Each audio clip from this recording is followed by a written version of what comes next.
Salam sejahtera Malaysia, terima kasih kerana menonton video-video dalam channel ini. Sebelum kita mula, jangan lupa untuk tekan tombol subscribe, share, like dan komen. Let's go!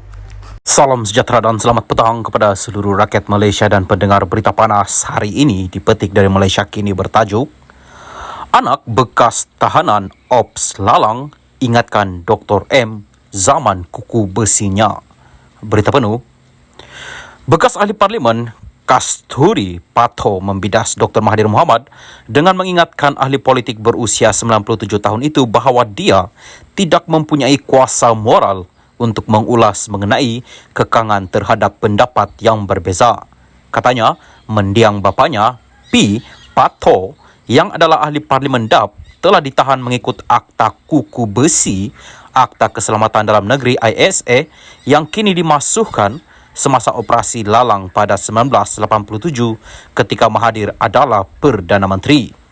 Saya adalah anak mangsa operasi Lalang yang kamu bertanggungjawab sepenuhnya sebagai Menteri Dalam Negeri dan Perdana Menteri. Saya berumur 8 tahun, adik saya 6 tahun.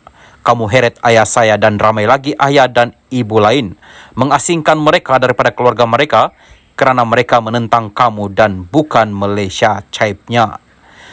Kasturi mengimbas kembali betapa sedih bapaknya apabila tidak dapat menemani adiknya pada hari pertama persekolahan ketika dia memasuki darjah 1 pada tahun 1988. Kamu tahan mereka berbulan-bulan, bertahun-tahun dan berdekad-dekad menggunakan ISA yang zalim.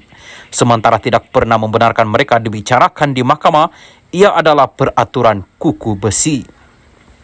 Kamu menyekat kebebasan bersuara, berhimpun, meluahkan pendapat dan jadikan Akbar sebagai musuh.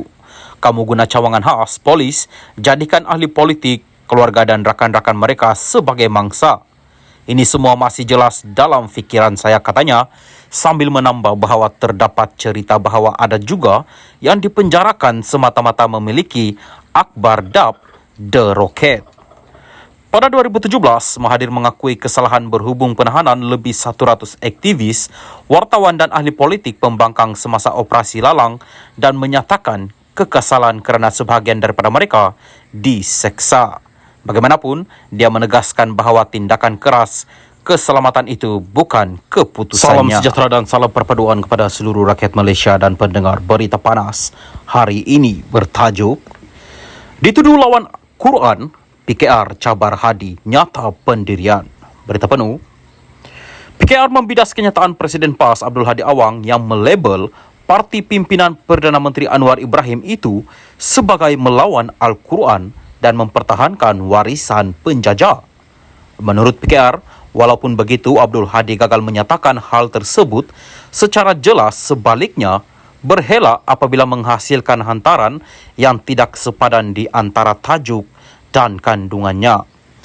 Justru pengarah Jabatan Pemahaman dan Pemantapan Agama PKR, Amidi Abdul Manan, mencabar Abdul Hadi membuat kenyataan secara jelas mengenai kedudukan parti itu terhadap perlembagaan persekutuan. Dia juga menyifatkan Abdul Hadi sebagai meludah ke langit apabila mendakwa PKR mengekalkan warisan penjajah yang dipercayai merujuk kepada perlembagaan negara. Agak melucukan apabila Hadi Awang menuduh PKR mempertahankan perlembagaan persekutuan yang bertentangan dengan Islam, sedangkan perkara yang serupa dilakukan Wakil Rakyat Marang tersebut bersama sekutunya sebelum ini. Abdul Hadi terlupa lafaz ikrar yang dibaca ketika kali pertama bersidang bagi setiap sesi, iaitu mempertahankan perlembagaan persekutuan pada setiap masa dan ketika. Maka ludahan ke langit akan hinggap di muka sendiri, katanya dalam kenyataan hari ini. Amidi mengulas tulisan Abdul Hadi semalam yang mendakwa PKR melawan Al-Quran susulan seruan pemimpin mereka supaya ahli-ahli parti terbabit menyerang sebarang kenyataan ahli politik yang mempolitikkan agama. Terdahulu, Setiausaha Agung PKR Saifuddin Nasution Ismail menggesa ahli PKR supaya bersikap menyerang terhadap kenyataan-kenyataan ahli politik yang berkeras untuk mempolitikkan agama. Dalam ucapan penggulungannya di Kongres Nasional khas PKR, Saifuddin mengetengahkan kenyataan Abdul Hadi yang menurutnya dibuat secara menentang tita diraja. Menurut Amidi, sebenarnya dia cuba memahamkan tulisan minda Presiden PAS dibuat Abdul Hadi yang melabelkan PKR lawan Al-Quran, namun tiada satu pun kenyataan yang dikeluarkan yang sepadan dengan maksud tajuk tulisan bekas Duta Khas ke Timur Tengah itu. Pihak pimpinan PKR hanya mahukan keikhlasan dan kesungguhan wakil rakyat, Marang dan beberapa ahli parlimen dari PN untuk hadir ke sidang parlimen. Jika wakil rakyat Marang hanya sibuk beraksi dengan berpidato di merata tempat tetapi tidak ke sidang parlimen, maka itu adalah satu perkara yang bertentangan dengan agama. Islam sangat menitik beratkan soal kesucian dan keberkatan pendapatan. Maka apa alasan untuk kita mengambil pendapatan allowance sebagai wakil rakyat sedangkan kita tidak melaksanakan tugasan yang diwajibkan ke atas kita? Jika jawapannya adalah parlimen tidak sama dengan sekolah, yaitu tidak perlu hadir setiap hari, maka ingin saya tekankan parlimen lebih penting berbanding sekolah kerana disitulah berlakunya proses semak dan embang. Atau dalam ungkapan lain, di parlimenlah berlakunya al-amru bi'il ma'ruf wa nahyu anil munkar. Dari situlah punca peraturan dan undang-undang digubal tegasnya. Tambahnya, jika kesepaduan antara Islam dan politik yang diperjuangkan Abdul Hadi, maka memang parlimenlah tempatnya.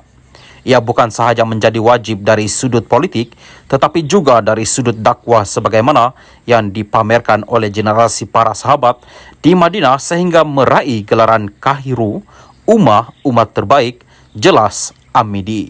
Sekian berita. Salam Malaysia Madani. Salam sejahtera dan salam perpaduan kepada seluruh rakyat Malaysia dan pendengar berita panas.